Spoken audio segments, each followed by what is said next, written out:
भाई लोग नमस्कार। आप लोग कैसे हैं? आशा करते हैं कि आप लोग बहुत ही मस्त और स्वस्थ होंगे। जी हाँ मेरे दोस्तों, पावर स्टार पवन सिंह का बहुत ही ब्लास्ट लेवल का गाना अभी अभी पराग फिल्म्स पर रिलीज हुआ है, जो कि गर्दा मचा रहा है। पूरा एकदम खतरनाक लेवल का गाना है। अभी अभी जस्ट हम सुन के वो गाना आ रहे हैं, जो कि गाना इतना शानदार बनाया गया है, जो कि बहुत ही दिनों बाद इस टाइप का गाना अभी मार्केट में लॉन्च हुआ है पवन सिंह का, जो कि गर्दा मचा रहा है। बहुत ही दिनों बाद आया है।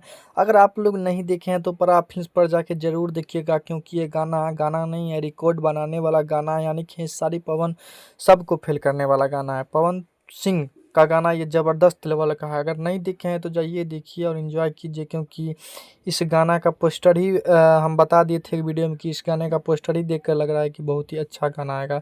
लेकिन अभी तो बहुत ही शानदार ये गाना आप सभी के बीच में रिलीज भी हो चुका है पराग फिल्म्स पर। अगर नहीं देखे हैं तो इसको जाइए और देखिए, और जो होगा उसको कमेंट करिए, लाइक करिए और प्यार में भर भर के दीजिएगा। जाइए आराम से।